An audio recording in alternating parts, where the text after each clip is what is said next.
Here's a tip. Yeah, trying to give you stuff. Here's a tip. Instead of hoping, just tell me. You know what I mean? Like that doesn't. No, the success rate for both of those is about the same. Fuck you. Just tell me. No. I think I'd rather just hope. Okay, I guess that's fair. I think about it Because sometimes I tell you, and I get into the negative. Like, not only do I not get what I'm telling you, but I also feel bad about asking. Like what just happened. Well, you probably had it coming. Guy makes me feel bad. I probably did. I probably did have it coming. But yeah, like hoping I'll do something that's about as close as you're going to get to getting Really? Billy to do it. Really? That's terrible. That's terrible.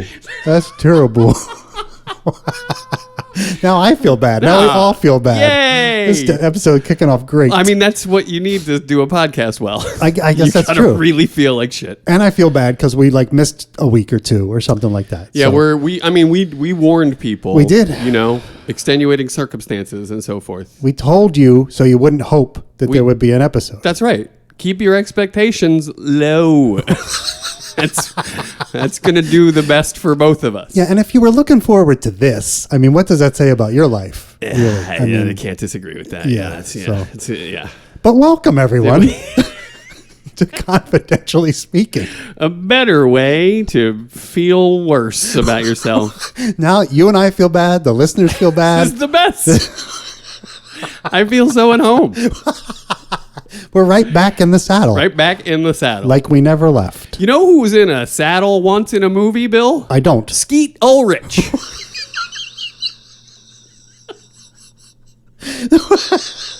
That's funny. I had a dream last night about Skeet Ulrich. It's been killing me. Really? Yeah. Well, I think I know what we have to do. Let's do it. Who would they play? Who would they play? Ricky Jay, Tina Fey, Marvin Gaye, and FM Ray. Who would they play? Who would they play? Roger Moore, Zsa Gabor, Pauly Shore, Tupac Shakur. Who would they play? Who would they play? Who would they play? And in this dream, Skeet Ulrich was like I was in the 1950s. And I was somewhere on the West Coast. Like in LA Confidential? Kind of like that, yeah. And there was like police around, but I couldn't really figure out how Skeet Ulrich fit into this picture. I mean, that's a problem a lot of casting directors are having. Poor, Skeet Ulrich does not deserve that. I my apologies to the Ulrich family and to all Skeets, frankly. We're not going to shoot down Skeets here. We're not Skeet shooting. We're not Skeet shooting. No, that's right. No. That's right. That's right. We're Skeet elevating. Yeah, we're lifting Skeet up uplifting. Skeets. That's right. We're doing like the tossing them, but then we're not going to shoot them. We're just going to let them calmly and gently fall to the ground. That's exactly right. In their own time. That's exactly right. So I like that. So I have to admit, and I think we talked about this the last time Skeet Ulrich randomly, organically came up. Look, man. Is I don't think I'm sure who Skeet Ulrich is. Well, now that explains why you didn't want to cast him when we had the chance. Probably, and it's also I'm not sure why I was dreaming about him. If I haven't, but I bet you if you told me some stuff he was in, I'd be like, oh, that guy. But let me ask you this: you know the name? Yes. You've heard of Skeet Ulrich? Oh yes, of course I have. Okay. I just can't tell you like what I've seen him in, and I know I've seen him in something. Sure. But I don't know what. I don't know what either. No. How would you know what I've seen? I don't even know. Well, he was here. My interfacing with the Skeet Ulrich was one of a matinee teen idol. I think he was in a lot of magazines. He was in the Young Guns movie, which is when I first saw him. And I think he's been acting pretty steady ever since. I haven't seen a lot of that stuff. Yeah. But I remember him being in the Young Guns. Uh-huh. Being this sort of like sycophantic Billy the Kid fanatic and doing it really well. And so that was my inroad into Skeet Town. Got it.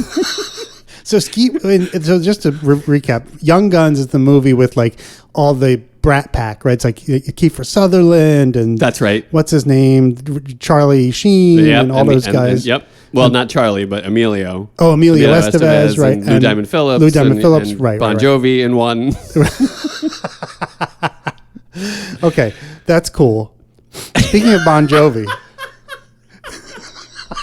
I just wanted to make sure I had the right movie in my This head. guy who knows cool for sure. That's cool. For those of you keeping score at home, that was cool. All right. Speaking of Bon Jovi, quick side note. Oh, you got a Bon Jovi tidbit? Yeah, so my wife has been doing this tour thing, performing in theaters and performing arts centers. Just the other night, she let Bon Jovi's mom use the toilet in her dressing room. That is a true story. She led his mom, Bon Jovi's mom, to the toilet in her dressing room. Well, that's very generous. I figured that, yeah, well, you Very know, generous. the lady's got to go. She's got to go, you know? Well, I would let a toilet use Bon Jovi's mom. That's terrible. Yeah, it's pretty bad. That's terrible. It's pretty bad. That's terrible. I mean, you know, if you have to go, a toilet is wanted, dead or alive. Well, yeah. And that's why you get a Bon Jovi. Why? And so he can put a song on the soundtrack for you. Oh, I see. Yeah. That was part of that movie? No, that wasn't, but Well, he wrote a follow-up sort of cowboy rock and roll ballad for Young Guns. Gotcha. Yeah. Just cashing in at every Just angle. cha-chinging. Yeah. Cha-chinging. I getcha. Cashing in on the fucking moneymaker, cashing in on Yeah. the, you know? And Skeet, they're like, we gotta hitch our wagon to Skeet Ulrich. Skeet. Ride The that skeet of baby. it all. Yeah. So, yeah, Skeet. All right. Skeet's been in some stuff. Has he? Tell me something. Yeah. All right. So we go all the way back to something called the Newton Boys. You remember this one? I remember the title. I did not see the Newton Boys. Played a young Joe Newton. Okay. Yeah. But done a bunch of TV, just scores of TV through Probably the early aughts. Okay. Scores and scores. Okay, great. Good for Nothing him. but, in Nothing fact. TV. Teenage Mutant Ninja Tweedles. Okay. Who was he in that? He was a uncredited thug. Okay. But, you know, I mean- come on. Yeah. You know what I mean? As uncredited thugs go, Well, he was one of the Skeet best. killed it. Yeah, I'm sure. Killed it. And you know, the reason he had to play that role is because what I've heard anyway, Yeah. you know, the scuttlebutt around Hollywood is that those Teenage Mutant Ninja jobs are a BYOS. It's a bring your own suit. So if you don't have a suit, a Ninja Turtle suit, you got to play a thug or That's whoever. it. You know what I mean? That's it. So yeah. Show up with a shell or you're fucked. Like, you got a big foam shell, brother? Jump in there, Donatello. Otherwise, no thanks.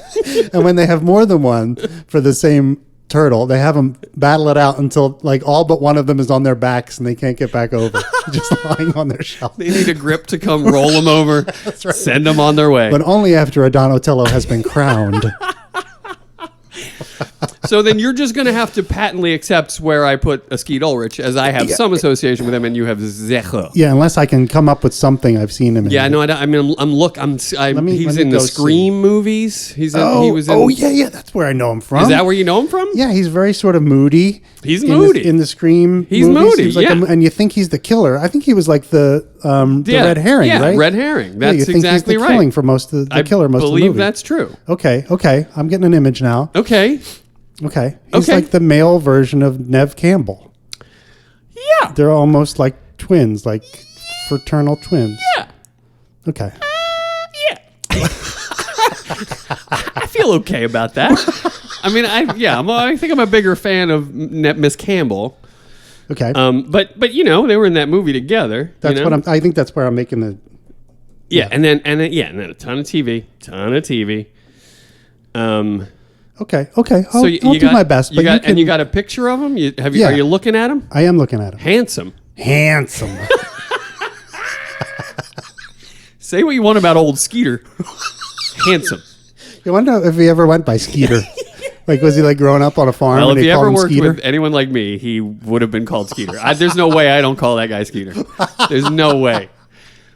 Yeah. Well, all right. So Okay. I think I'd use that charming good looks. Uh-huh. And I'd put a pair of glasses on him. I see You know, where you're you see where I'm going, Uh-huh. right? And I'd throw him right into the Edmund Exley oeuvre, I love it. right? I love it. You'd have to. Yeah. How could you argue with I it? mean, someone that handsome. Yeah. It's hard to find a handsome enough guy to be Exley. It's true. Handsome should come with that role. I right? think so, because Yeah. otherwise you're going to hate his guts. That's right. to the ends of the earth. Well, I mean, yes, I hear what you're saying. I've softened over the years on an Edmund Exley. There's a lot to get into. It's very complex. You know what I mean? And we're going to get into lucky it for you today. That's what this episode is all about. I can't so that's going to be great. Well, look at us segueing from that was segue brilliant. back into episode. All right. Well, I think he's our only one in the Exley Corral now. So Skeeter. far, he's the only one. Yeah. Boom. I mean, we didn't even have an Exley Corral until now. And now we have one. Look at the heavy lifting Skeet is already doing. I'm so happy. Okay. A, to have an Exley Corral and to have an Exley in it. Yeah. And to cast Skeet Ulrich. I guess we have figurative corrals for everyone. Sure. But there are no tangible corrals until somebody's in it. That's right. Right? Yeah, exactly. It's like if a tree falls in the forest and no one's there to hear it. Right. You know what I mean? Did it make a sound? Yeah.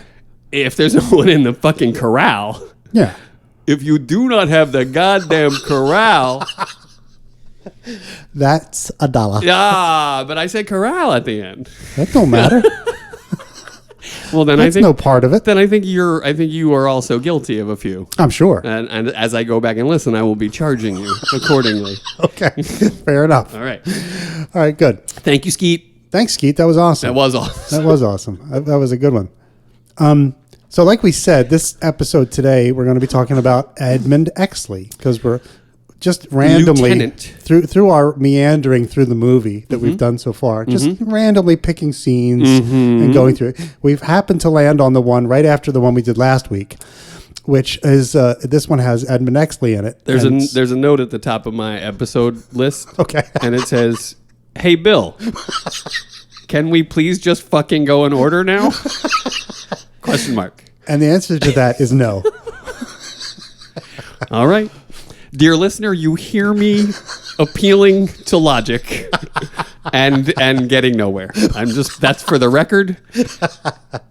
Eventually, it'll all make sense. Nope. Or it won't. Yes. And who cares? Well, Frankly. I mean, I think it's clear with the question I just asked. I do. A little bit.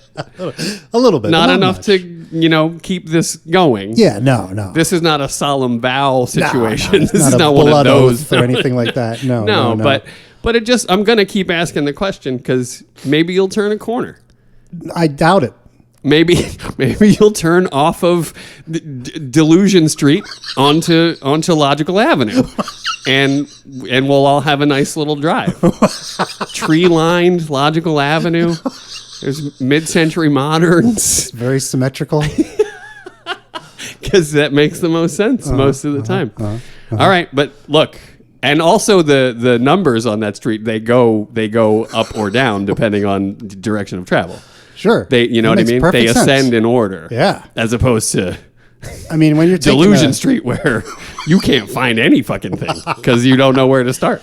Well, when you're taking a journey, when you have a destination. Yeah. You might want to know the numbers on the street as you're going, as you get closer, and you're kind of locking in on what your destination is. Almost certainly. But if you're going on an adventure and you don't know what it's going to be out there, you just kind of strike out and you go and you see what you find. When adventure turns to tragedy.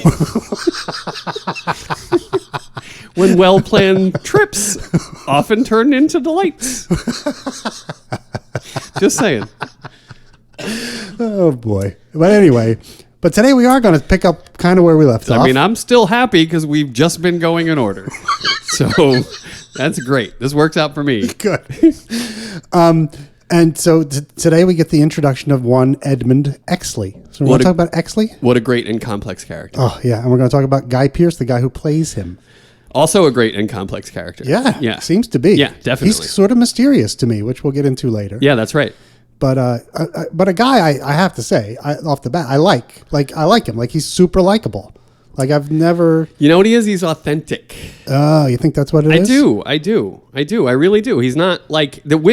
With that face, he could have had a much different career. Yes. I think it helps that he's Australian. Sort of a little. Those guys always seem a little more grounded. Yep. Than the actors that come out of America. Yep. But I feel like he has an authenticity That makes sense. that is like it's tangible. Right. Like, It's he tangible. could have definitely, like you said, with that face And frankly, the body, like the body. I mean, we've seen Memento. We've seen him pretty. Thing. Yeah, the whole thing. Yeah, He the whole definitely package. could have been an action hero. The right? whole package. Easily. And he's dipped his toe in that pool. Which I guess we'll get into later. Yeah. But even with a lot of he's had some failures, but he's still super likable. Super likable. Yeah.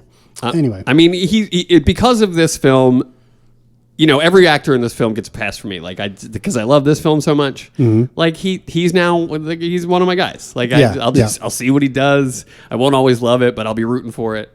Yeah, yeah. And Guy Pearce is a real interesting dude. He really is. Yeah. Yeah. Yeah. Like you said, seems like a genuine guy, like you said, like the real deal. Yeah, the real deal. I like him. Yeah. All right, back to Exley, someone Edmund. who's not quite the real deal. I mean, yeah, you have a lot of bad things to say about Exley, which we should get into. We should. And he's definitely in the movie version. I will say this from the book, and I try not to compare them, but in the book he's even sleazier than he is in the movie at the beginning, at least. Right. Even more ambitious and more kind of cutthroaty and ruthless. Right. But he's a little softer in the movie than his character is in the book, but it still comes across like, in spades. Yeah. That he's very ambitious and cutthroat, and he doesn't care what people think of him, and he's happy to throw other people under the bus if it suits his purposes. His ambition is very clear. Yeah, it's very clear, and there's no getting around it. Like he just wants advancement. Yeah, and he'd do anything to get it. But we've said throughout this podcast, that's honor to him. Right. You know what I mean? That's what honor is to him. And it's because, like, what's the first line that we hear about him? It's something about his father. Yes, son of the legendary Preston Exley. Very first thing we ever hear about Edmund Exley, we see him for like 7 seconds, paying attention to something else, and then a reporter we learn a reporter standing there, and he says, Edmund Exley, son of the legendary Preston Exley. Boom. Okay. All of a sudden, there's all this stuff about Ed Exley that we know, right? Like, we know he's got something to live up to. We know how this plays out in storytelling. It's like, you wouldn't bring that up first thing unless like that's gonna repeat itself as a theme throughout his character's growth. Right. And I love that. I just want to talk about that from a storytelling standpoint, playwriting standpoint, or screenwriting standpoint. That is so well done. The first thing we know about Edmund is something somebody else says, and it tells us so much. I think it's just a brilliant little tool. It is. It is. Yeah, for sure. In one line, we're like, oh, I get it. That's right. It's a sneaky way, using the reporter as sort of a sneaky way to put some exposition in there. That's right. Without, someone else having to say to him, now, Edmund, your father wouldn't approve of this sort of behavior. Exactly. Or whatever, Exactly. Yeah. I did want to ask you, I'm glad you brought this up. Great. About this whole like father figure thing and putting pressure on him and living up to dad and all that kind of stuff. Because it is, I hate to use the word trope, but as you said, it is often used in literature and film and plays and whatever. It's resonant within the human spirit, so people keep dipping into it. Yeah, I guess that's true. Yeah. And I just wanted to get I guess I just did get your take on it. Oh, I mean, I could definitely talk more about it. Because I feel like, and then maybe it's because you're getting tired of it. I don't know if I'm tired of it, but I didn't experience it in my life. Like and my dad, I guess I don't know why, but I didn't feel like I had to live up to my dad's. Is that right? I mean, I did. Like my dad was a very. You did a little, right? I guess. I mean, I don't know if I felt the pressure to do it. I just did it. No, I just did it. You know what I mean? Like I wasn't pressured to do it. Oh, right. I just did it. Yeah, you know what I mean? I think I hear what you're saying. So it was kind of like, I mean, my dad was a guy who had very high standards for helping people. Like he would do anything for you. My dad oftentimes, he was a guidance counselor, and I can remember at least a couple times as a kid, he would go out in the middle of the night, like to rescue students who had gotten themselves into some kind of bad situation. Damn. Yeah. At least 2 times I can remember him doing that. Really? Yeah. So, but I didn't feel like I needed to live up to that, but he was definitely a mentor and a role model. Right. You know what I mean? But I didn't feel pressure because he didn't make a big deal out of it or, like talk about it or Right. whatever. He just did it because it was the right thing to do. I mean, that's what real heroes did, right? They don't like talking about it. They just like doing stuff to help people. Exactly. Which is another thing, and going back to the script, but when you're jumping back and forth, right, we're going to go over here, and then we're going to go over there. It's cubism. Over here, over there, over here, over there. Exley says, I just like helping people, almost immediately. It's the second thing we learn about him, Right. Yeah. And I believe it. I know you feel like he's just motivated by advancement and that kind of thing, but I believe that's also part of Edmund as Exley's makeup is I just like helping people. Right. I do want to do the right thing when it comes to helping someone. Yes. Maybe. Yeah. And then how far are you willing to go and how are you defining helping someone, right? Which is True. Which is where Dudley comes in. And what do you get out of it? Exactly. Right? Yeah. So, exactly. Yeah. Is it for free? Is the help for free, or is he helping people in order to get something from it? Right. Yeah. Is there such a thing as a truly selfless act? Right. That's a philosophical question. Yeah. How altruistic is he being when he says, I like to help people? Yeah. I mean, that's true. Sometimes we do it because it feels good for us, True. right? Yep. That's right. And maybe that's Exley's whole deal. But this whole father figure thing reminds me of A Few Good Men, right? Where it comes up a lot in that. And in that movie, it comes up at least 3 or 4 times where, you were bullied into that courtroom by the ghost of a dead lawyer. Right? Yeah, that's right. And do you think my father would put Jessup on the stand? Yeah. With the evidence we got, no way. Yeah. Whatever. Yeah. It comes up over and over. Whereas in this... And I think Kevin Bacon yells at him in that bar scene. Something about like, you're never going to live up to what your father was. No, it's the opposite. Kevin Bacon says that quiet line as he's leaving, says, you got bullied into that courtroom by the memory of a dead lawyer. Oh, is that who says it? Tom Cruise stands up and yells yells back at him, you're a lousy softball player, Jack. Right.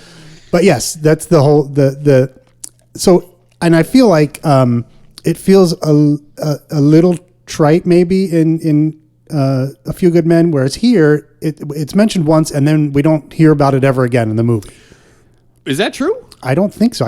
We hear about it at the end at the shootout, and I think we hear about it like one other time in the middle. Oh, it's the shootout. What happens in the shootout? The shootout is they Russell Crowe and Exley are talking about. Well, your father did die in the line of duty. I'm pretty sure it comes up 2 or 3 more times. Okay. Well, I take that back then. If we were to go chronologically, we could count them, but who knows? All bets are off.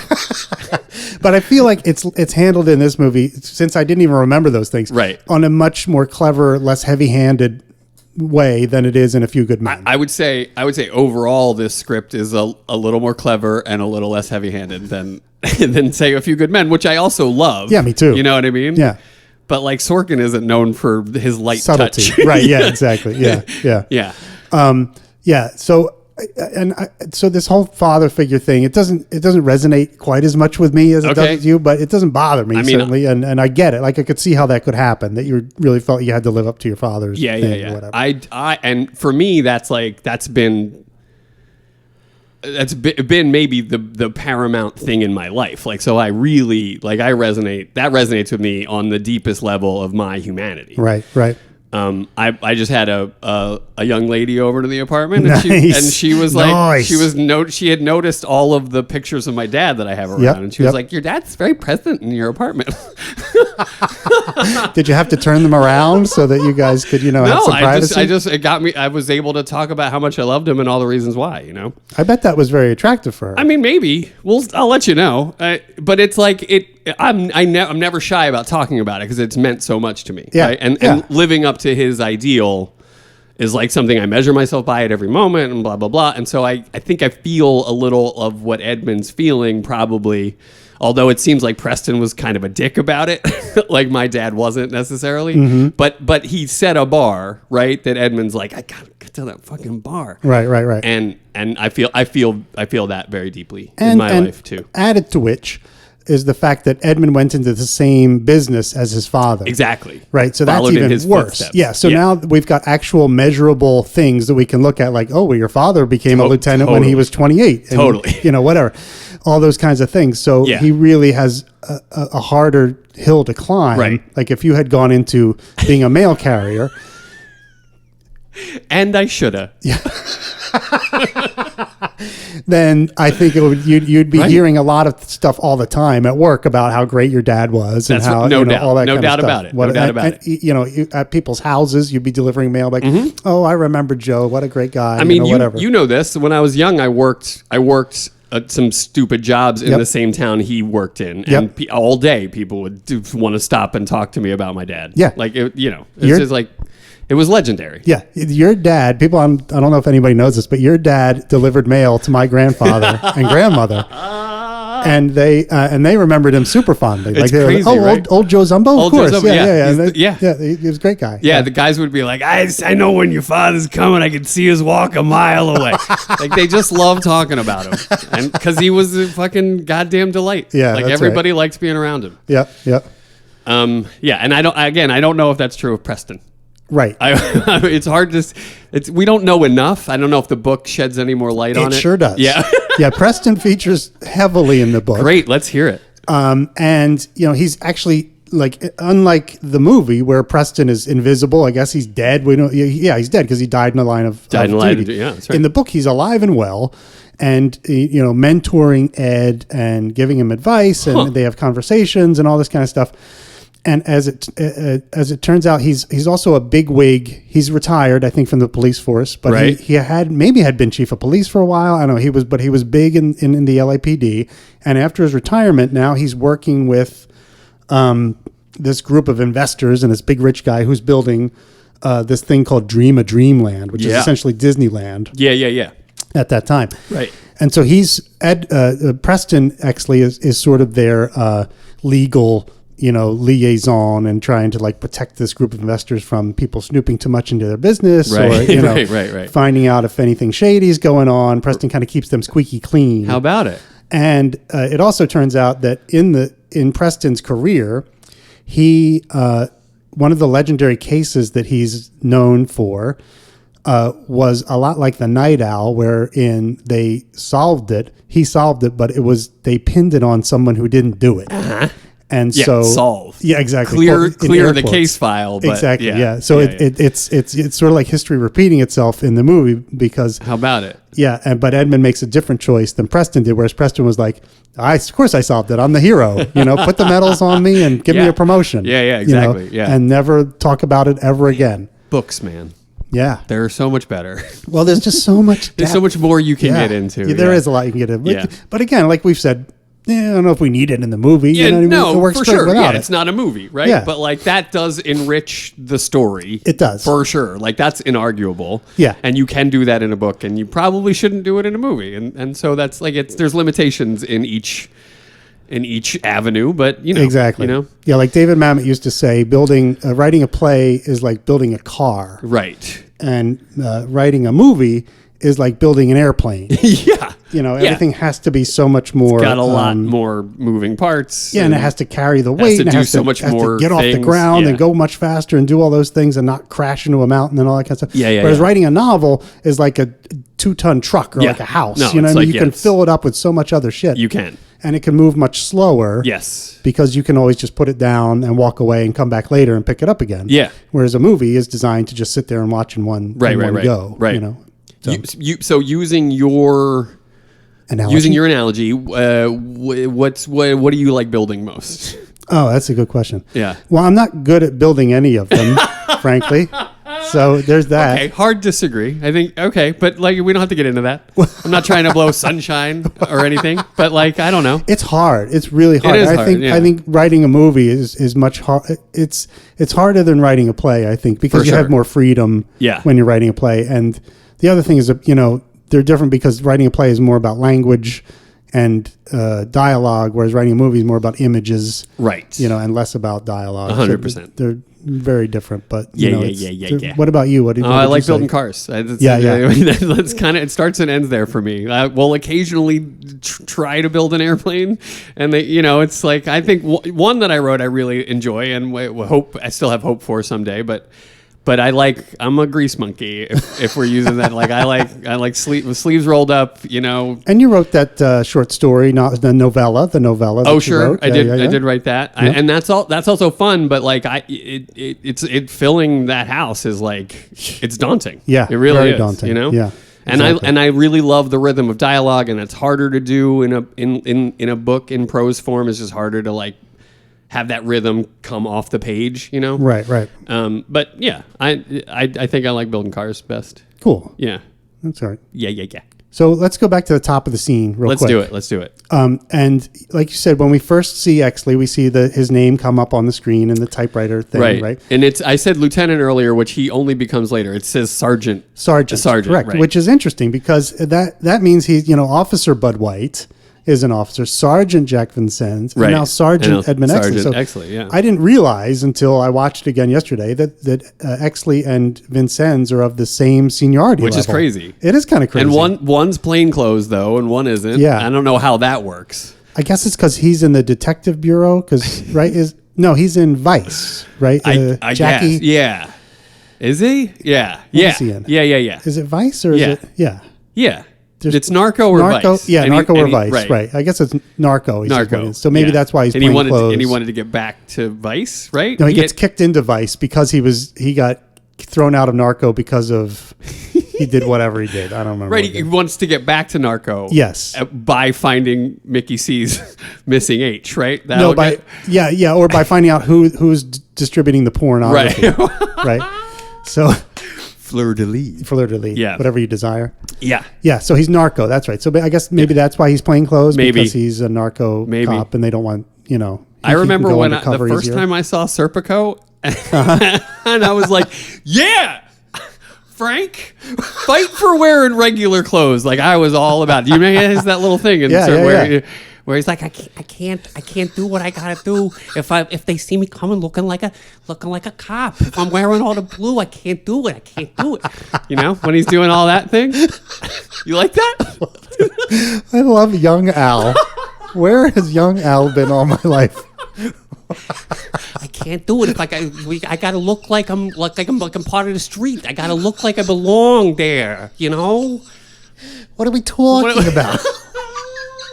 It plays on a loop in my head. That fucking. What are you talking about? I love Al Pacino with all of my heart, and let that be recorded in heaven's unchangeable record. I love it. I love him. And there's no problem with that. It's a great thing. It's a beautiful thing. Your love for Al Pacino. I'm thankful for that. Al's not, there's no business with Al. There's no bad dealings. It seems like he's just a kind of a weird guy these days. Well, yeah. And there's there's hairline issues if you're you. but other than that, nothing to hate. Really, oh my God, right? love him. Yeah, okay. He's so much fun. Okay, so Exley is revealed, and he's much like Bud White. He's like staring off camera intently at something, and we're not sure what it is. Yeah. Until eventually, and when the reporter asks him that question, the camera turns around and we see the reverse angle. Right. He's staring off into like a gathering room, or like a briefing room. Like the Fuller office. Yeah, like a big briefing room where they would gather and let's do it to them before they do it to us in the morning or whatever. Right. And we see Hill Street Blues. we see our friend Dudley Smith blurry in the back singing Silver Bells. Yeah, that's right. To the gathered policemen. And the description of Exley from the screenplay, I wanted to throw it out there. Please do, please. It says, Exley is an up-and-comer, a police department poster boy. Whoa. Burning with ambition. Whoa. The faster he rises through the ranks, the more resentment he leaves in his wake. Oh, shit. Yeah, right? Yeah. Well described. Well described, yeah. Writer guy. You know who the writer guys are. I'm saying. But I think it's interesting that they have him looking into this other room, and he's looking at Dudley. Like he's intently watching what Dudley does. Yep. Because he wants to get eventually to where Dudley is. That's where right. He's the captain singing Silver Bells to the gathered plain clothes policemen or whatever. There's nothing like an Irish police captain on a Christmas celebration night. You know what I mean? Like he's not only has been nipping off the flask all day, but he's also spiking the nog, singing carols. Calling everybody boyo. Calling everybody boyo. I love it. It's hilarious. I love him. I love that. I love all that. So I did make a couple notes about the song "Silver Bells." Give it to me. I should probably save this for the next episode, but now that I've said Because it, I it's gotta Dudley's play. song. Yeah, because it's Dudley's song. No, save it. You're Save right. it? Okay, Your I'll save instinct it. is right. Okay, yeah. It's- I wrote it in this one, but I should save it for the next one. think so. Yeah, I okay, think good. so. Sorry, Yeah. listeners. Fuck you. You don't get my notes about Silver Bell. You're going to have to wait 2 whole fucking weeks until you hear about the goddamn fucking Silver Bells. This is why you hope as opposed to ask. That reaction right there. No, I think that's the right call. Okay, good. All things Dudley. Yeah, exactly. Yeah. Exactly. Yeah, so yeah. we skip right over that. And when we see his name appear on the screen, right, Yeah. comes up in the typewriter font. Yep. And we've seen this happen 2 times before. That's right. Now, I think instinctively, right, we make a link in our mind subconsciously that these 3 guys, and no one else's name has come up. We didn't No. see Dick Stensland come up Certainly in not. the back Certainly seat, not. or No. Guy beating his wife's name or anything like that. Like no one else's name. Karen's name didn't come. Sid Hudgens' name didn't come up. No, that's it. So- You're right. It's the big 3. Exactly. Yeah. So these are the big 3, and Yeah. that's a clue. Not that we know it's only 3 at this point, but it's a clue. You're right. The Yeah. fact that his name is coming up is a clue. Right. Exactly. For sure. To clue us in that these are the big, like you said, the big 3 guys. big 3 guys. Yeah. Who Yeah. we need to really pay attention Yeah. to. Here are your roving crew of protagonists. Exactly. Yeah. Exactly. So yeah, he's and the reporter says, son of the legendary Preston Exley, must be a hard act to follow. Yeah, love that line. Yeah. Love that. I think Yeah. it's so. I know. I talked about it already, but I think it's so brilliant to just start him that way. Yeah. It's so good. Yeah. It's like you said, it's a quick way. This cheesy little interview that they're doing is a quick way to get Yeah. some exposition out without other characters having to tell us super directly. It's like what Dave always says, right? Tell them without telling them. Yeah, You know yeah. what I mean? You got to tell them. Just don't let them know you're telling them. Exactly. And that was just such a well executed way to do that. Yeah, yeah. And the thing in the background, I think there's something in the screenplay writing book Save the Cat. I think it's in Save the Cat, or it might have been some other book. But there's a notion in Hollywood about screenwriting where it's called the Pope in the Pool. Do you know about this? No, I Pope- don't. I have no idea. It has something to do with exposition. So if you have a lot of difficult exposition to present, Yeah. you present it, and they have something weird going on, like in the background, like for say, like the police captain singing Silver Bells, Okay. for some reason. So Okay. you have a pope floating in the pool on a pool noodle, you know what I mean, in the background, while people are telling you all this boring exposition in the foreground. No, that makes a lot of sense. Yeah, actually. so there's like something going on in the background. It's like, what the fuck is What's going on? going And yet on? you're And hearing you're all this still information. ingesting- yeah. Exactly. I love exactly, that. I love that. So Dudley's kind of like the Pope in the pool. no question about it. What's a Pope in the pool cost? Same as downtown, 40 bucks or so. I'm gonna need a Pope in the pool and a slippery widget and a rusty tuba. What's that gonna run me? All told. Oh my God. A Pope in the pool. Pope in the I pool. love it. I love that. I love it. Okay. And now, how do we feel? Now, I know you like the reporters as a tool, as a I like him as a device. as yes. a device Yeah. to tell the story a little bit. Yeah. But they seem a little propaganda to me. You know what I mean? Like this story is not one I'm really going to flip to in my newspaper to read right away. You know what I mean? That's a great point. I hadn't even that's not where I thought you were going, and I love it. I think that you're absolutely right. It seems like it's a fluff piece. They're just trying to, suck the cock of the police department. That's right. Which also kind of really sets the tone, right? Like they run things, they generate the story. The truth is what they say it is. Yes. You know what I mean? Yes. And the reporter in this case is representing a press that's complicit with that idea. Yeah, illusion versus reality. That's it's right. the same thing again. That's right. Yeah. And that guy's probably only in the fucking party because he's the guy that's going to be like, tell me more about how great you guys are and I'll print it. Right. You know what I mean? Right, exactly. And also that actor is a little howdy doody for me. I'm like, what? With this guy? He doesn't even have a hat on that says Scoop on it. Like, where's this hat with the little piece of paper that says press shoved in the side? Yeah, exactly. And why isn't he talking like this? Like, yeah. Smitty. Yeah. Why isn't he Smitty? Yeah, hey, Smitty, get a picture of this, huh? Come on. What are you doing over there? Yeah, what's going on here? I don't know. I don't know either. I don't know. But whatever. That's the guy they picked. So That's it. That's it. That's it. They had a limited budget.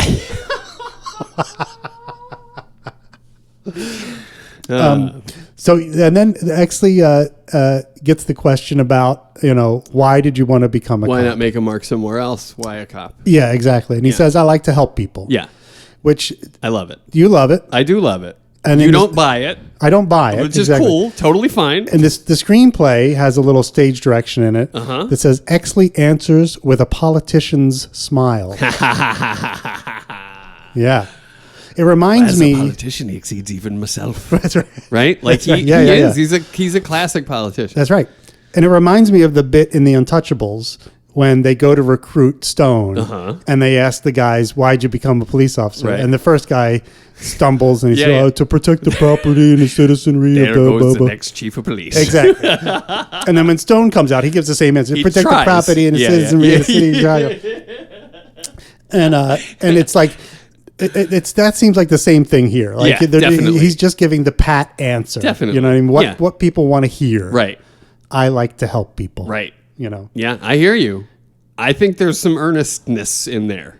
there could I be. think there's a key to the character in there, and there would be if I was playing it. I would lift some things out of that line in that moment. Yeah, there's probably a kernel of truth in there. I think so. Yeah. I think so. Yeah, I'm not saying like that's his guidepost mainly, but I think there's some truth in it. Yeah, I think he generally does. Like, if he had the opportunity to help someone, he probably would. Help That's an old right. lady across the street, he That's would do right. it. Yeah, he's not going to. He does it. Yeah, he'll do it. He does it. He was a Boy Scout, probably, right? Yeah. Yeah, and even in the way he kind of talks about the thing that happened with the Mexicans to the reporter, he's like, "Nah, but everybody's fine. There's nothing to worry about." You know what I mean? And they were. I think we can assume that they were fine. Yes, they were. Yeah, according to the report that we got. And, that's right. And he seems, and it's funny they have him delivering that line about Yeah. what actually happened, because later we hear all these rumors All about of these what rumors could have happened yeah, to them. I love how it's a whisper down the lane thing. And Yes, it yes. gets out of fucking control. Yeah, exactly. It's so good.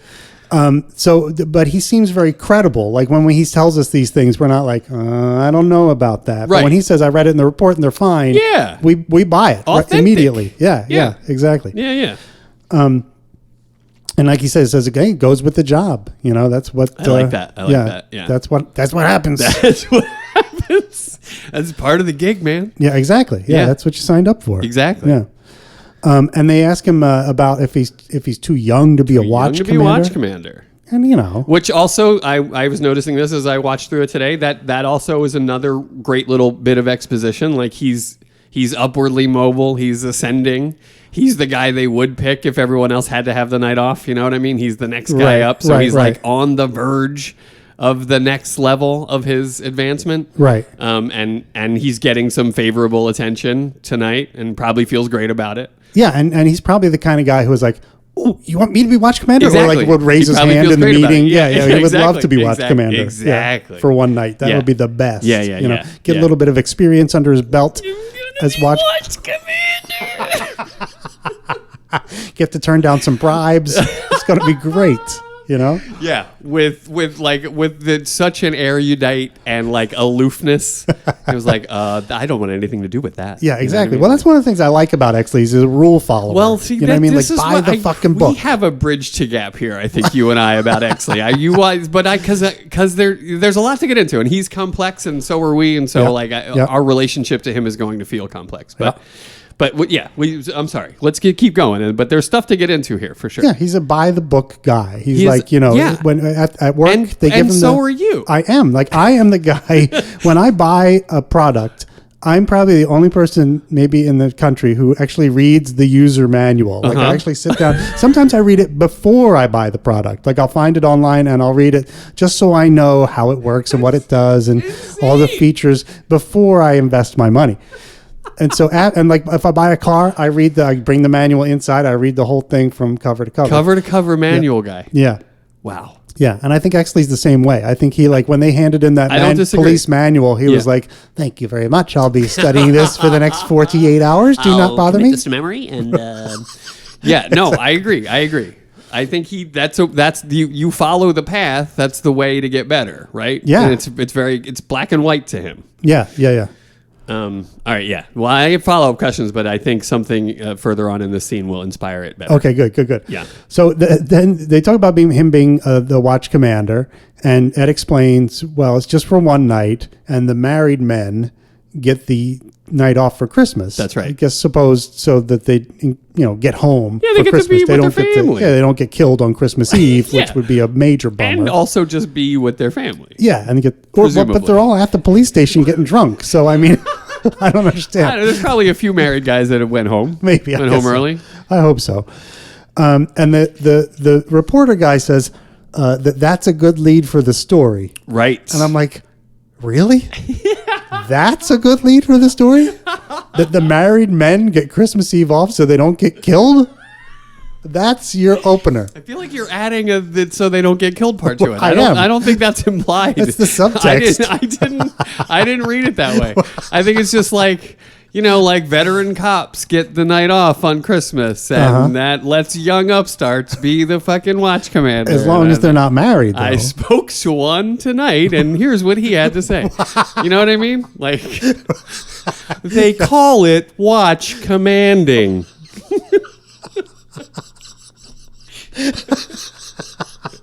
That's great. That's an open 60. That's a 60 minutes opening line right there. Exactly. Yeah. That was perfect. Yeah. That was very morally safer of you. That's what I was going for. Yeah. Okay, fine. But I still say this is a shitty story that they're writing. Fair This enough. is a terrible. I can't defend it further than I already have. If it fills a column in the newspaper, it's way too much. You know what I mean? This is like a blurb at best. It's terrible. Yeah, it is. No, you're right. You're right. So, but it's it's a fluff piece. It's a Christmas Eve piece about how great the LA cops are. Yeah. Yeah. Who's reading that? Not me. I'm not right. Not me. So then Dudley comes out, and then, here comes Dudley when he says what the article's going to be about, right? Yeah. He's like, what'd you say? Excuse me. Yeah. But we'll save that. Maybe we'll save the little Dudley bit here. Okay. Okay. With the title, the story, and all that nonsense. Okay. You hope you like that too? Yeah, it's fine. Okay. It works. That's good. But I did notice that while Dudley is doing this little interaction with the press, that Exley is intently watching him again. Yes. Like his eyes are on Dudley the whole time while he's having this little tete-a-tete with the reporter and the photographer and buttering them up, and they're kissing his ass. Indeed. And, he said, the dumb reporter is like, I came up with a really clever title for my article, Dudley. Would you like to hear it? I'm calling it Silent Night with the LATP. Oh, no, I'm sorry. PD. That's what it is. PD, not TP. Hardy, hard. I mean, and Dudley, gives him the appropriate reaction. Yeah. 'Cause that's a bunch of bullshit. Yeah. And then he says one of the funnier lines of the film, which is, remember that's Smith with an S. That's right. Yeah. And they all chuckle. They all chuckle so fun. Especially Exley. Yeah, Exley's like, good one, Captain, Chief. you're so funny. Yeah. That's awesome, Cap. You can spell. Good job, bruh. Yeah. Yeah. So he Exley's really learning how to kind of work the press, work the room, by watching how Dudley does it. Yeah. And then when they're leaving, Ed is super polite with these guys, like their handshake. Right. Thank you so much. Merry you're Christmas. The best. Yeah. Just really kind and generous with his time and with his demeanor. Yep. Just a nice guy. Just a sweetheart of a fella. That's right. Ed Exley. That good old Ed Exley.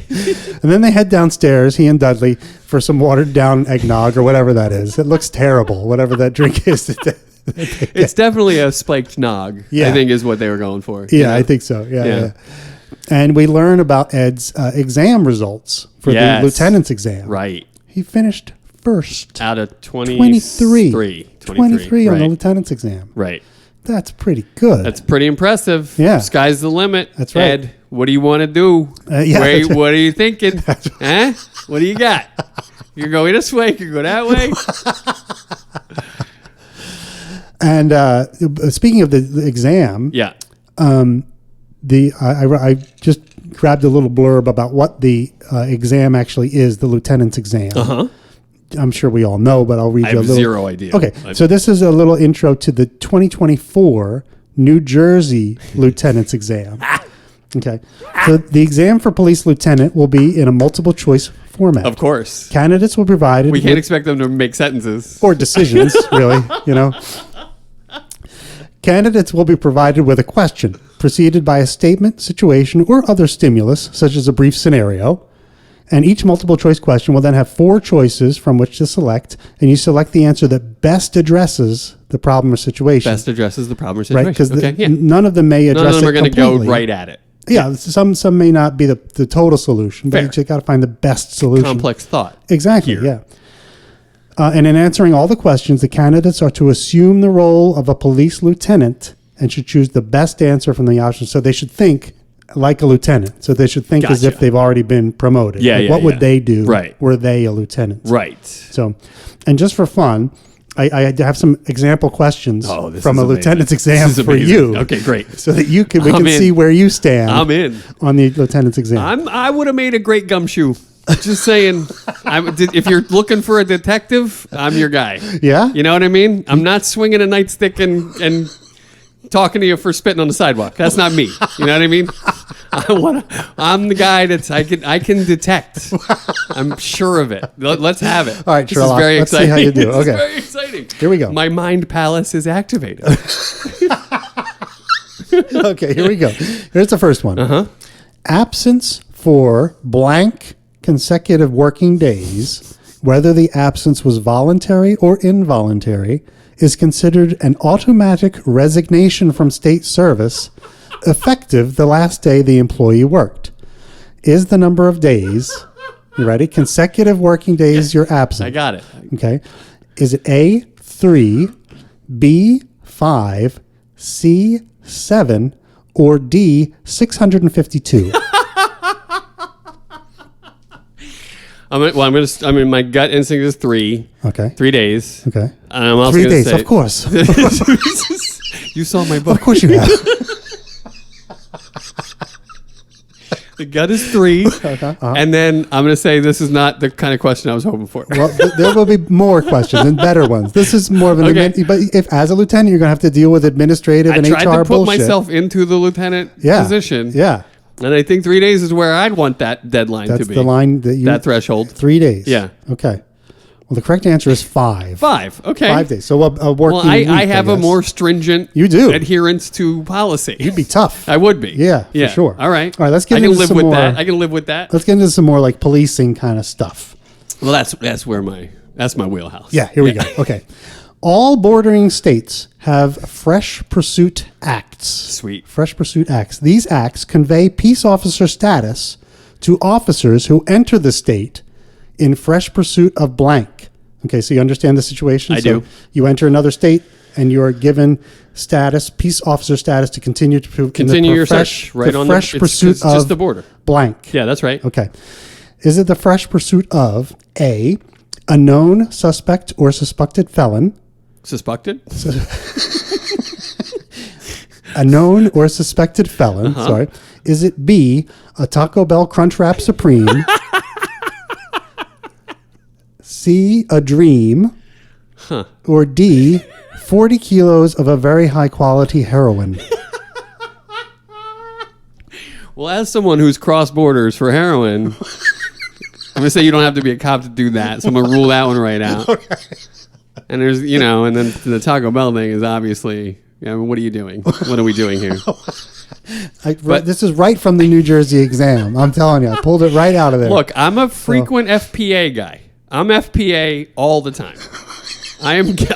You can't stop me from FPAing. You're probably the freshest pursuit actor I've ever met, frankly. If I had to put a finger on it. I mean, so fresh. So incredibly fresh. It's super fresh. Right? Really. Yeah. It's like a bottle of clearly Canadian. They've always said It's so fresh. they've always said it about me. Yeah. They're like, sure. you talking about FPA, Zumbo? So I'm going to go with A. I'm going to go with the A as my answer. A known here. or suspected that's felon. right. That's right. correct. Thank you. Very good. Thank you. Yeah, you detected the shit out of that one. See? Meant for it. Yeah. Born for it. I got one more for you. All right. Okay. Give me a shoulder holster and let me loose. I can make this world a better place. All right, this is a good one Okay, too. great. This is like cutting edge, like on. This is do it. very today, very now. Let's do it. Okay. Oh, this is exciting. Yeah. This is exciting. Officers shall not stop or detain persons solely for the purpose of determining blank. Interesting. Is it Interesting. A, immigration status, Solely for immigration. Okay. Okay. B, race, C, gang affiliation, or D, 40-yard dash time? And they should not stop them. You shall not stop or detain a person Solely. solely to determine any of those things. Got it. Immigration status, Got race, gang affiliation, Got or it. 40-yard dash time. 40-yard dash time. That's the one you're going To do with? it. Yeah. Because if they're driving or walking, you wouldn't be able to tell, right? So irrelevant. you got to stop them and be like, hey, run a 40 real quick for me. I got my stopwatch here. Because I just have to know. You look quicker than I think you're quicker than Yeah. I think. Didn't I see you at a combine? Let's run the 40 real quick. Huh? Come on. But you can't stop people solely for any of that, right? I guess not. I made up a lot of these answers, obviously. But the correct answer, according to what I found on the most, trustworthy Race site, is race. Google. No, actually, it's immigration Oh, status. weird. Yeah. So you can stop them solely for race. No, I made that answer up. Oh, great. Just to confuse you. Great. Yeah. Great. But it's you probably can't stop them for that either. Well, you're not supposed to. I wouldn't think you'd stop him for 40-yard dash time either. I made that up. I know you did, but I'm saying it also is an answer that could work. Yeah, I should have put an E, all of the above, in there probably, but it was late. Okay. All right. No, it's good. It's good. But immigration status. Immigration status. Yeah, so you can't don't. Just to check immigration. That's right. You're not supposed to do that. Although they're doing it left Although and right now, now. Yeah, that is the norm. Yeah, seems like it. Yeah. Anyway. So thank you for taking my little quiz. That was super fun. That was a pleasure. I love it. I was hoping there was a few more, but all right. Maybe later. Okay, great. Great. So then Dudley asks Exley what he wants to do next. Is he going to be a patrolman or whatever the first one was, and then the second one was internal affairs.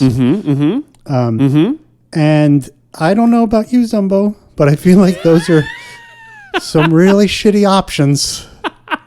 Okay, so I'm either going to be just a regular old schmo on patrol, or I'm going to be a stinking rat. I mean, I'm going to be a gnawing, heaving rat, giving up my friends and coworkers for a piece of cheese. A fucking rat. Have some cheese, rat. Yeah, I mean, you're right. Bad decision on either side. But this is how Dudley sees Exley. Edmund. That's right, yeah. This is how he sees him. Exactly. And he'd be perfect for internal affairs. He would turn in the shit out of people. He's kind of already an internal affairs guy, right? Exactly, The way yeah. he sort of plays the game here and and elevates himself, but also like points out the foibles of his fellow officers. Yeah. Like, he seems like a perfect internal affairs He does. candidate. He's just like Bobby Brady in that episode where Bobby becomes the safety monitor in the hallway, and it goes to his head, and he's filled with this, like, and he's arresting everybody for everything, and he starts doing it at home too. Remember? Right. I mean, I don't, but and he starts giving people a summons at home for like not bringing in the laundry from the laundry room, or not fixing the whatever, and all that kind of shit. All that kind of shit. Yeah, and then at the Here's end, the story that's the one. of a guy named Exley. He's just like Bobby. He's just like Bobby Brady. And then at the end, he goes into the house to rescue the girl's cat, just like Exley would do. Yeah, he and would. he winds up getting his suit all dirty because Yeah. he was getting class pictures that day or whatever. Right. And then he comes home and he tries to secretly wash it without anybody finding out because nobody was home. Bobby. And then he puts too much soap in the washing machine, and the suds And come the all suds over. come all out. Yeah, Yeah. And Alice is yelling, "Mrs. Brady, the suds are calling you." Yeah, it's a classic Edmund Exley. I mean, I'm gonna have to take your word for it, but I do trust you. I do trust you. I like the association. Yeah, it's the same goddamn thing. All right, so And then if we're getting into this Dudley aspect, this next question, this next series of questions, We're not going. I don't think we're going to. well, are you going to stop it right here? I think we're going to do in that one. I was thinking Detective Bureau. Well, that part we can do. Okay, well, I want to do the next part, so I'll save Okay. it. I'll save it too. Yeah. Okay. We're really stockpiling things for the next episode. I don't think I have that much. This is very exciting. I don't have that much for the next episode. Just so you know, don't tell the listeners. You frankly don't seem to have much for this one either. I feel like I've been dragging this motherfucker up the hill the whole fucking time. All right, Sisyphus, can we get back to the show? Okay, all right. Well, the next one has some real rich stuff to get into. Oh, my God, yeah. No, it's good. But okay. So Edmund says I was thinking Detective Bureau. Yeah, exactly. Detective Bureau. And I'm rooting for Ed to, like, detective's gonna detect. Yeah, and that we guy- got, you know what I mean? And he's gonna detect. He seems sharp. He seems on the ball. Yeah. He's sharp. He's going to be a great detective. He is. Yeah. For sure. Yeah. Yeah. Why do you think does Dudley not want him in the Detective Bureau? Because I mean, he says so. So if I'm trusting the script, you know what I mean. I think Dudley believes what he says here, which we're not talking about quite yet. Which is, I mean, we can talk about it in 2 episodes. A little bit. Yeah, we can. We can episodes. talk about it. Yeah. Go ahead. Who's stopping us? Okay. Let's just do it. They won't notice. Okay, but no. To answer your question, I think it's in the script. He feels like you have the eye for human weakness, not the stomach. Right. Right. I think he thinks, he's nebbishy. He's got glasses. Yeah, he's not yeah. he's not going to be out there doing the stuff that, say, a Jack Vincennes might do. You know what I mean? The dirty work, The dirty a little work. bit. Yeah. The trash can. Yeah, Trash yeah, can and Jack. You Yeah, know what I trash mean? can Jack, exactly. He's not going to do that. That's not Edmund Exley's jam. Right. What's interesting to me, though, is that Dudley does suggest he go into internal affairs, which Right. if I were corrupt Dudley Smith is the last place I would want to put Edmund Exley. I mean, that's a fair point. Yeah. That's a head scratcher. You know what I mean? Unless he thinks that he can mold Exley to his will I at think some that's point. it. I think he thinks nothing is outside of his control. Yeah, he thinks Even if the sharpest mind in the joint was hunting him down, it wouldn't matter. right. If he can continue to promote Exley Right. through the chain of command in the internal affairs department. That's right. In exchange for covering up whatever Dudley is up to. Uh-huh. Then he might be the perfect person. Right. You just promote him right up to the top, and Totally. then you got a free reign. Totally. Totally. So Yeah. do a Pete Hegseth on the guy. Yeah. No one will ever know. It's also like, wait, what was that reference? Pete Hegseth, the guy who's the drunk guy who's the head of the Pentagon now. Oh, that piece of shit. Yeah. So that no one knows what you're actually doing. Right. Because there's some drunk guy texting his wife war plans 24/7. You know what I mean? So, meanwhile, who knows what the fuck is going on? At least he's sharing things with his wife. I mean, can we uplift that part? Is that a silver lining? No. No, I'm afraid not. Yeah. But anyway, yeah.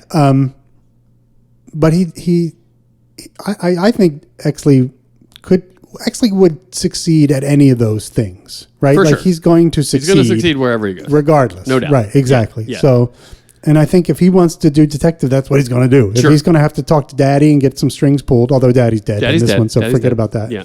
But in the book, he could have done that for him. But in the movie, no. Dead man, don't pull strings. Are we talking about book Exley or are we talking about movie Exley? I don't know which one we talk about. But since we are talking about book Exley for a second, One of us was. Faux show. there is an interesting backstory to Exley also. Lay it on me. Which is fun. So he was in the war. Preston. No, Edmund. Edmund was in World War II. World War II. Okay. World War II, Wow. Okay. serving in Europe or somewhere, right? Sure. Yeah. And Beach at Normandy, probably. something or Korea, whatever war he was in. I don't remember if it was that or Korea, whatever it was. He's in some. I think it was World War II though. But anyway, It probably was. Yeah. Korea was just a conflict. Nobody's writing. and it about would have been that. really recent, or maybe it didn't would have even been happen yet. I don't know. happening Anyway. soon. Yeah, something. Anyway, so World War II, let's say, Exley is fighting, and there's a situation where his whole platoon gets ambushed or whatever. Okay. And they all get killed, and he hides, pretends to be dead, and like climbs under some dead bodies and lays there and pretends to be dead when the Germans or whoever come through and check for it. Yeah. And they don't notice him. And so he survives. And I think I remember this. Yeah. And then he does some kind of a thing where he makes it look like he was the hero. Right. Like he finds, I don't remember what it is, but he does something to make it look like he killed a bunch of Germans or something and came and was the only one to survive. And he gets the Purple Heart and all this kind of stuff. So he's like a decorated war hero. Right. When really he was a coward. He's just a coward. Yeah. Yeah. So I thought that was a very interesting backstory. It truly is. Yeah. It truly is. And cowards often get promoted. That's a thing right. that happens a lot. Yeah. So, but it shows that like he's done that before. right. And like maybe I could see like as he grows up, he could be getting tired of that. You know what I mean? Because it really didn't get him much in the long run, right? So, yeah, I like that back. It's not important here in the movie, I don't think, but I like it. No, but it's nice to know. It's an enrichment to the story for sure. It is for sure. Yeah. So Dudley tries to dissuade him from going into the detective bureau. Mm-hmm. But Ed is like, well, do you want to talk about the 3 questions first? I think these two characters are so inexorably linked that we can't talk about one without talking about the other. So I think we should just lean into it, and then we'll just cover Cromwell stuff when we get to that episode. Okay, cool. You know what I mean? Yeah. All right. So Dudley's very disappointed with the thing, and like you said, he doesn't have the stomach. Yeah, you don't have the eye for human weakness. You're a good detective, or the stomach. You're a political animal. Right. And that's how it seems. Yeah. That's certainly how it seems. Now, there's something interesting in there that I wanted to bring up. Yeah. So he says you have the eye for human weakness, but not the stomach. But not the stomach. And I want to connect that to the names and characteristics of some of the characters we've been talking about. Fascinating. One is Ed, right? And his name is Ed. Yeah. Ed Exley. Ed. And what's the one thing we know about? Like, what's his leading thing? Like, he's brilliant, right? He's a brilliant. They say later he's a brilliant. He's the poster boy. He's the golden boy. He's brilliant. He's a sharp guy. Sharp guy. Yeah. Head. Yeah. He's very head. Exley. Ed rhymes with head. Right. And that's I don't think this is by mistake. Okay. But Ed rhymes with head. I mean, it seems like a bit of a stretch. And he wears glasses. But I'm going to hear you out. And he wears these glasses, which help your vision. Uh-huh. And Dudley says he doesn't have the eye for human weakness. All this is part of the head, the eyes, the head, all that stuff. Right. And he doesn't have the stomach for the detective work. But who does Dudley lean on to do stuff that requires like the stomach later on in the movie? Bud White. Yeah. Bud rhymes with gut. And so that's why Bud, he goes with his gut. Like everything he does is from the heart and from the gut. You think Bud and gut are close enough? Is that true? It's got the same vowel sound in it. But Ed is all about the head, and Bud is all. How about blood? Bud and blood, because he's all about the heart. Okay. Bud is like goes with his heart. That's closer. You're getting closer. Bud and blood. Yeah, I like that. Okay, all right, that works better. And there's blood in your stomach sometimes if you have a really, really bad bowl of chili or something. You might wind up with some blood. Sounds like blood in your gut. A blues song. I got blood in my belly. Oh man, that's bad. That's bad news. There's nothing good coming from that. That's a raw deal, bro. You got the blood in the belly? Oh man, I had that once. I was on the can for a month. That motherfucker's belly all filled up with blood. All of it in his belly. Shit. You distended motherfucker. Look at you. What do you got, blood in your gut?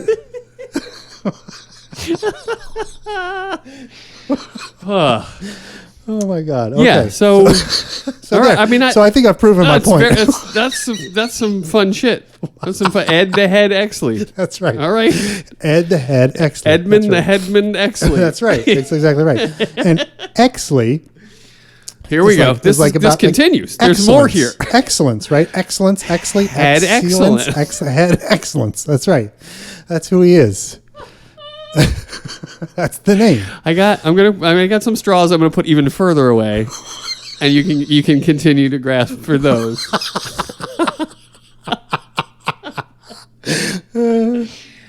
Hedmond excellent, said Ted. I like it. I like it. Hedmond excellency. I like that you're swinging for the fences, man. That's what I like most about here. You're like, I'm hitting this out of the fucking park. I love that. I'm with you. I can't wait till you find out what I think Lefferts means.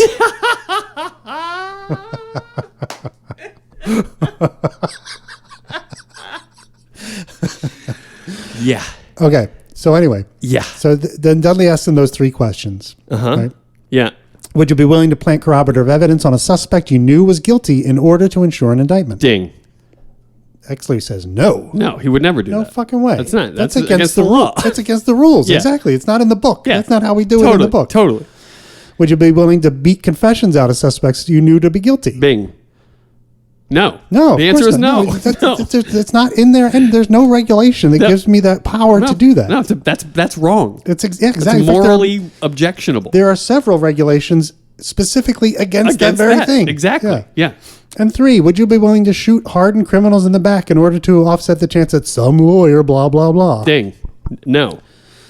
They've been over this. They have. This is not the first time. Not the first time Dudley has asked him these questions. And that was exactly Hedman's answer, right? We've been over this. Yeah.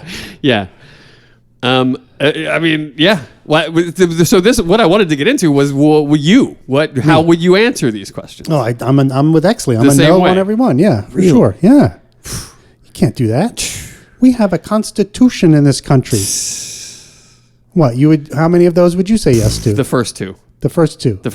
You'd plant corroborative evidence on a suspect. Well, you knew he was guilty. Without question. What if you were wrong, though? But I knew it. Right? I think that implies I'm not wrong. Like, if there was a shade where I was like, I'm 90% sure, but I can't, then I wouldn't. Okay. But if I'd seen it, if I had like my own very tangible evidence, I would absolutely plant evidence on somebody. And this takes us to that whole thing of like, what is justice, right? Like, what's the definition of justice? Right, that's right. Justice, you saw the guy do the thing, but you don't have any evidence, so he walks. Is that justice? That's not justice. Right? Right. I mean, not by my definition. Yeah. My very narrow definition. And not by the victim's definition, whoever that would be. Exactly. You know? Exactly. So, that's a really good question. Yeah. Like, where does justice lie in that question? I'm reaching my hand in the back pocket. I'm like, wow, what do we have here? What is this? And they're all like, that wasn't in my pocket. I'm like, shut the fuck up. You're doing a little David Blaine. Like, what's that in your ear, fella? Oh. I never thought about pulling it out of the ear. That makes a lot of sense. Yeah. A dime bag of Coke, huh? Okay. You're coming with me, pal. Brick of black tar heroin, huh? Right out of the old ear. Keeping that up there in the brain slot, were you? I love it. That's not my black tar heroin. I was not keeping it in my ear. Yeah, so I would do that. What's the next one? And the next one is, would you be willing to beat confessions out of a suspect you knew to be guilty? This one's a little harder to say yes to, but I think I would. So you know he's guilty. Yeah. Again, it's do you know? Are you sure 100% sure? And I'm going to keep telling him why I know it was him while I'm beating him, so that I don't have to beat him as much. Hopefully. You hope that he cracks. Yeah, exactly. Yeah. Exactly. But I know, bro. There's no getting around this. Yeah, right. I'm trying to help you. Help me help you. If you would like me to beat you less, just say you did it. And we can both go home. Exactly. Yeah. Yes. That one, that kind of makes sense. Yeah. But the third one, you wouldn't shoot a hardened criminal in the back. I don't think I could. Hardened criminal. I don't think I could. I don't think I could shoot anyone in the back.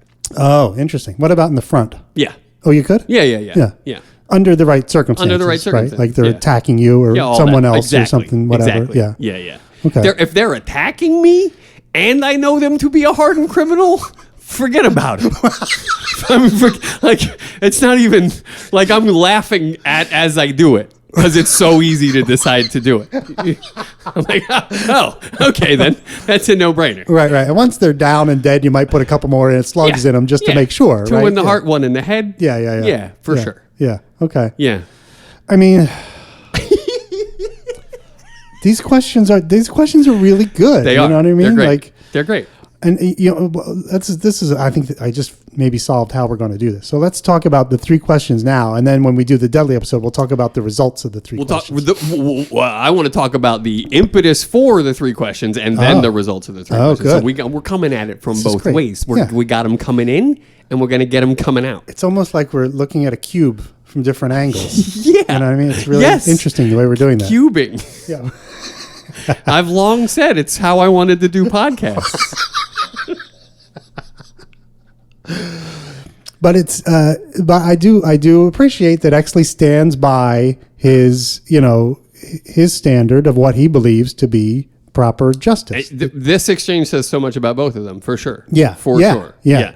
Dudley just wants to put people away Yes. in the most expedient way possible. That's right. Not have to bother with silly lawyers and all that procedural nonsense. Which is what we think, what we thought cops were. Yeah. I never thought cops were Edmund Exley, but I always thought some cops were maybe more like Dudley. Sure. Like still, at this point, we think he's still trying to do the right thing, but he might do some things that are questionable to get there. Yeah.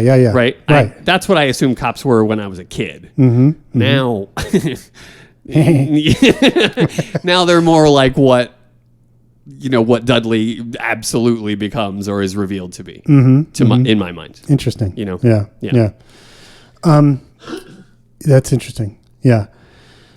What you want to get into? I wanted to ask you about there was the quote from the screenplay about the toast. I wanted to ask you about. This seemed like an interesting moment to get into as we're talking about justice. Yeah. Because there was a line that was cut from the screenplay when they get their watered down drinks. You are so upset about this nog. I mean, Bill likes a thick beverage. I do. I mean, I want it watery, not watery. I want it milky. I want it full of cholesterol as much as possible. Bill will walk into a bar and be like, the most viscous motherfucking thing you got. Like, I want to sit here for a minute and a half while you pour it. That's how you like it. That's right? Yeah. I should have to come back to pick it up later. It's so thick. You know what I mean? It's fucking gross. Yeah. So I actually had never, in 763 viewings, I had never noticed that the nog looked anything. Really? Like anything. Oh, that's interesting. That was fascinating. You're saying it's like thin as fuck. It looks like it to me. Like it looks like they thinned it down. Like they bought one container of nog and then they had to do 38 and then it's takes. all vodka. No, they had to do a whole bunch of takes, so they were just thinning it out so that they'd have enough nog to go for the day. Spike nog does get much thinner than regular nog. Well, there you go. Because you're mixing in a bunch of other like more liquidy things in there. That's true. That's a good point. It could be just accurate propping. There you go. You know what I'm saying? Let's go with that. Yeah. Okay. Okay. All right. Good. I hope that turns you around on it, does. and you can stop bringing it up as a problem. It's not watered down at all. It's liquored up. It's liquored up. Is what it is. That's right. Yeah. Okay. Yeah, good. that's right. I like that. I'm going to start using that to describe myself. I'm not watered down at all. I'm liquored up. So stage direction here. Is that what you call it in a screenplay? Sure. They drink. Exley evokes his father's favorite toast. Okay. Right? That toast is to the solving of crimes that require absolute justice. There you go. A lot in there. Yeah, there is. A lot in there. Absolute justice. And then just to put a pin in what Dudley caps that with, that also was cut. That was his favorite toast. So like Dudley recognizes that toast immediately. And so it's Preston. Something he's heard before. So Preston. Oh my God. I'm tearing up a little bit here. I miss that dude. Classic Presto. Oh my God. And that's what he always saying it. He was always saying it. He would say that at the urinal when we were there together. I remember. One time, jumped out of an airplane with him. That's what he yelled on the way down. He would, and he would punctuate it with a flush. That's what he did. It was kind of like a clink. We didn't have glasses to clink, so we would flush together. Absolute justice. I love it. The whoosh. The whoosh of your waist. And I love that because absolute justice is a phrase in the novel that comes up a lot. Like it's huge in the novel. That makes sense. Especially with Preston. I think Preston and Edmund have some debates in the novel about what is absolute justice. And all that kind of that's stuff. intriguing to me. I wanted to actually have that out with you a little bit. So it comes up not only in this toast moment in the book, but like throughout. Yeah, well, the toast. I think the toast is not in the book at all. Not in the book at all. Yeah. So, but it's more like. But the phrase "absolute justice." Yeah, absolute justice was like Preston Exley's big thing. Like that's what he believed in above everything else until he got corrupted. I got you. And no longer did. And that was a way to take something from the book that was meaningful and vibrant and bring it into the screenplay, but it also got cut. It did get cut. Bummer. So there you go. Yeah, bummer. But again, it's not really needed, I don't think. It's not needed, no. It's not needed. No, It's not needed or anything, but it's, it's a flavor. It is flavor. Yeah. Yeah. It's a little spice. A little spice on the rice. Yeah, a little cinnamon in your liquored up eggnog. Nice. Thank you. Nice. Yeah. Thank Yeah, a little pepper on the gumbo. There you go. Yeah, but the absolute justice, it's interesting too, because if you think about that was Preston Exley's like big thing, like that was his goal, that was his right. whole calling card, Right. was absolute justice. But then he gives it up, Right. like halfway through his life, when he decides that good enough is absolute justice, Yes. that whatever, so that he can be promoted and move on and be lauded and get more power or whatever. Faux show. Whereas Edmund kind of does the opposite, where he I don't know if he really believes in absolute justice at the beginning, but by the end he does. You know what I mean? Like he's willing to be like, oh, the night owl, done. I win. Give me my medals. Absolutely. Whatever. But then he changes his mind. Yes. So that was not justice. Actually, that wasn't absolute justice. Yes. That was fake justice. Yes. So I think that's an interesting thing. And I think Jack Vincennes and Bud White help him get there. Yeah, Bud for Welp sure. White him get there. Like if there's anybody in this who believes in absolute justice, it's Bud White. Like he will beat the shit out of somebody. And I think Jack Vincennes has a switch that gets flipped from no to yes, and then fully absolute justice, right? Yeah, exactly. So we watch him take that journey, and then he sort of brings Ed with him a little bit, and then Bud is who Bud is. So, right. Yeah. But eventually Bud gets on board too. You know what I mean? Totally. Like for the most of the movie, Bud is kind of like just doing what Dudley tells him to do. Right. Thinking it's absolute justice. Hating every second of it. Right. Though. And he thinks this is absolute justice. But totally. Later on, he finds out it ain't. It's not. Yeah. So yeah. Really cool stuff. It's great. The phrase itself is evocative, It really is. I would have thought to keep it in the script, frankly. Yeah. For what it's worth. Yeah, I think it's worth it. It's two words. You could shove it in here and That's there. That's it. You could get it in there. And the toast is a great way to do that. I would have, if I had done that to bring that portion of the book into the screenplay, I would have been like, fucking nailed it, Zumbo. you made it a toast. It's like fucking, it's great. I would have felt so good about that. Yeah. Yep. And so then the last thing Exley says is, after the three questions, he says, well, look, I don't have to do it the way you did it. Right. Or my father. Right. Right. That's like his closing. Very meaningful. Yeah. His closing message to Dudley is. That's right. Okay, whatever, old man. But yes. I'm taking my own path. Yes, to exactly. absolute justice. Yes. You know what I mean? Yeah. So, what worked in the 1930s when you were coming up isn't necessarily what's going to work today. Yeah. Then I'm going to do what I'm going to do, and you're not going to stop me. I know you mean well, Dudley. Yeah, exactly. Yeah. Does he? I wasn't getting that vibe from Dudley. Yeah, no, he certainly does not. He didn't. No, he didn't mean does well. not mean well. Yeah. The only other thing I wanted to mention about this scene was the glasses thing. So of course, Dudley, that's how it resolves, right? It's like the final beat. Lose the glasses. Yeah. And then Exley again intently watches Dudley as he leaves the scene. We see him for a second think about the glasses line, and then he turns and watches him go out.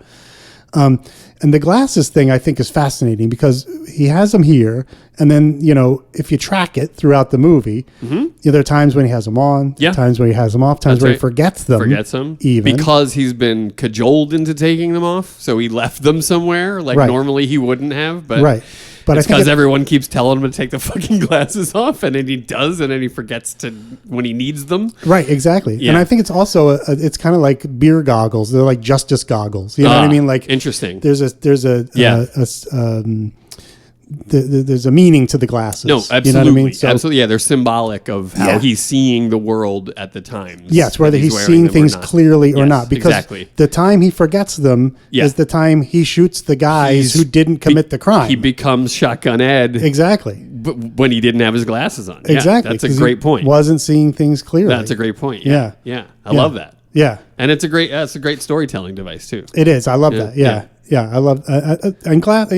We both wear glasses. We sure do, buddy. And I love wearing glasses. Like people say, "Man, you ever think about getting contacts or whatever?" And I'm I wore contacts when I was in junior high because I cared about my appearance. You know what I mean? And Which you clearly don't anymore. Exactly. And I had I don't know. That was the thing to do, I guess, in junior high or whatever. Yeah, but now, I still like wear glasses. contacts like Do you? half the time. Yeah, there are like work days that are better if I'm wearing contacts and not glasses. Oh, that makes sense. Yeah. So I like split it half the time. I really hate wearing glasses. Do you really? Frankly, yeah. Interesting. I've come to terms with it, obviously, but like the people like, edging him on to take his glasses off. What they would have gotten to me because I don't want to be wearing them either. And they're all sort of like, it's very much like a macho thing, like a, hey, nerd, take off your glasses. Exactly. Yeah. Kind of thing. You're not tough enough because you're wearing glasses. Yup. I don't feel that necessarily anymore, but I certainly did when I was 12 and they were like, you need glasses, son. Right. Fuck. Right. I'm never going to get laid. Dames don't make passes at guys who wear They glasses. sure don't, man. Well, I like wearing them because they're like a mask, so I can like take them on and put them off, and they're like a prop. I can like do shtick with them, and I can kind of hide behind them a little bit. Yep. You know what I mean? Yeah. So, and they sort of break up the monotony of my face, which are the three reasons I like to wear glasses. Plus, they help me see what I'm doing, which is good. It is one of the more monotonous faces that exist in the world. Top to bottom, there's it's pretty much the same. It's the same thing throughout. There's some bumps and ridges, and there's a lot of skin and freckles here and there. But from like 10 paces, it's just a sort of a pasty, milky doughy, blur. pasty, milky bastard. Okay, I'll take it. But just your face. Yeah. Everything else is fine. You just got a monotonous fucking face. Just goes on and on and on. Like, where's the goddamn chin already? It's just not interesting at all, ever. So yeah, glasses break up the monotony. I like it. Yeah, I like it. Yeah. So I guess that's the Exley scene. No, I love it. Is the Exley scene and some really great insights God, coming out of Camp Weingartner today. This was really way great juicier stuff. than I thought it was going to be. See, we are juicy. We just exist as juice. We don't have to try that hard. Oh my God. Yeah. So I did want to touch on Guy Pearce a little bit. Okay, yeah. We talked about him at the beginning. And I know we're running out of time here, but all right. I want you to play the game. I think it'll be fun because you have zero idea. Yeah. Well, I have to confess, I've seen. So I did look at his IMDb last night. You did. Just to see. Did you clock the top? No. Okay. I didn't. And I noted that according to IMDb, he has 94 previous credits, which include a lot of TV stuff and That's this right. and that, blah, That's blah, blah. absolutely right. But of those, I've only seen 1, 2, 3, 4, 5, 6, 7, 8 things that he's ever been in. And of those, I wrote down 4 of them, maybe 5, that I don't remember him in at all. Okay. So there's that. Okay. I mean, I've seen a lot of his work, and I will say a lot of it hasn't been worth seeing, frankly. Yeah. But some of it's been pretty fucking amazing. Okay. So, I mean, I still love him, though. I mean, I still like him. It's not like, I'm not turned off by him. No. And I'm not like opposed to seeing something with him in it. I just, certainly not. bring it. I want to see The Brutalist, which, he was nominated for an Oscar for. I want to see that. He was phenomenal. Yeah. I mean, the movie is a bit of a slog. Yeah, it's long, but right? he's It's very phenomenal. long. I still want to see Yeah, it. I mean, I might still be watching it. I saw it last week, and it might still be playing. Well, let me know when it ends. But he so I know is what I'm very in for. good, and I think an Oscar nom for Oscar that, nom, right? yeah, that's right, So yeah, that's yeah. like he's fucking in the cultural zeitgeist right now, and it's great for him. I'll give you top 4 just off the top of my head. Yeah. Okay, ready? Okay. Yeah, and then we'll run through some of the highlights if that's cool with you. Absolutely. Yeah. Memento. Ding. Right. L.A. Confidential. Ding. Ding. and then I'm kind of running out Okay. of steam. You know what I There's- mean? Like, yeah. And there's let's a- say like the Time Machine, but I know that's not probably on there. And then I don't even know what else. Okay. You don't want to, because you can't even. The Road, which I don't remember him being in at all. Yes, yeah, I knew I'd lose this one. All right, but look, your valiant effort. A valiant effort is being made, and all we ask is that you try. There you go. That's Here what at I the did. IMDb Top 4 game, all we ask is that you try. So It's just like the lieutenant's exam. As long as you give it an Just gotta- effort, yeah, that's right. you'll get promoted. take Don't a worry swing, about it. kid. Yeah, go for it. You never know. Yeah. So Memento, LA Confidential, boom. Then a movie I've never seen in the top 4 called The Rover. I have no idea what that is. Never heard of Zero it. idea. And then an enormous movie at the time, and he was one of an ensemble, The Hurt Locker. Oh yes, I did see the you Hurt did Locker. see that, and he was But good, he was again, very good in it. I don't remember him don't at all. Like I have no recollection. I just remember the guy walking around in the bear suit, and Okay, yeah, picking that's up a bombs and highlight. stuff. That's for Yeah, sure a highlight. That's all I remember really. Okay, Memento. Everybody saw it. Everybody was like, "Oh my god!" Yeah, right? yeah, Like yeah. it was a crazy Yeah. movie. It is, It was yeah. phenomenal. And then some other highlights was, The Road was not a great movie, but he's very good in it. And I don't remember him in that one either, which is a shame because That's I love Cormac McCarthy. And, Sure. and I thought I that was know a- you do. I thought it was a decent, adaptation of the It book. was okay. you know? I think Yeah. it started like a House of fucking Fire, and then I just didn't like how it progressed. Oh, really? So I thought the last bit was really good when they get to the ocean and all that stuff. Yeah, that that's the part happens. where it lost me a little. Oh, really? Yeah, Interesting. That's yeah. yeah, interesting. Huh. But I love the first line in that book. Do you happen to know off the top of your head? Go for it. They set out on the journey together, each the other's world entire. Oh yeah. That's a great like that. one. I was just like, God damn it! Yeah, I can I close. was the already book. there. I can close the book now and be satisfied. Totally. Yeah. Totally. It was in the King's Speech. That's right. I don't remember him in that either, That's but I saw that movie. Thought it was really good. crazy. Yeah. He's insane in Iron Man 3. Okay. I don't Is know. he if like the villain or he something? Is. Okay, He's- yeah, I didn't see that one. He's Aldrich Killian. You know? I like how they put "kill" right in Yeah, the Killian character's right name. in there. Yeah. Classic comic book name. And then I guess what else? Well, I saw him in a movie called Mary Queen of Scots, which is a pretty terrible movie. Tell me about how that went. It's Saoirse Ronan or whatever her Oh, name is. yeah. She plays Mary Queen of Scots. I kind of love her. Yeah, she's great. She's great, She yeah. plays Mary Queen of Scots, and it's very sort of weird, anachronistic, like telling of the story of Mary Queen of Scots. Yeah. As like a oh my god, like as a teenage girl. It's bizarre. It's really weird. And he plays Lord Burleigh, and I remember him wearing a funny hat, and that's about all I can remember. It was a pretty stinky movie. But, Okay. Okay. If you're super bored, you might want to check it out. No, and I just want to call him out in this HBO miniseries, which shot right here outside of Philly, and I knew like 30 people that worked on it and cool. were in it. And he was in Mayor of Easttown, and he was really good. He was nominated for an Emmy or He something. was for really that. fucking Yeah. good. He played this like sort of down on his luck writer who was like trying to, and he was also a bit of a red herring in that series, and he was just really good. Like, really, Does he have a Philly accent? just killed? He didn't, because No. he was from elsewhere, so he didn't have gotcha. to. Okay. He didn't have to. But most importantly, can you say rhododendron in a Philly accent for me? I heard this just the other week, and I texted Bill, and I could not stop giggling about it all day. And I've been waiting to hear it ever since. Don't forget the rhododendron. Don't forget the rhododendron. This is fucking great. Rhododendron. The rhododendron. Rhododendron. You just talking about the rhododendrons? Well, he was talking about crepe myrtles. I was talking about rhododendrons. Got to water the rhododendrons. Water them. Make sure they're not watered down, though. Liquored up, Not watered down. not watered down. Oh my God, that's great.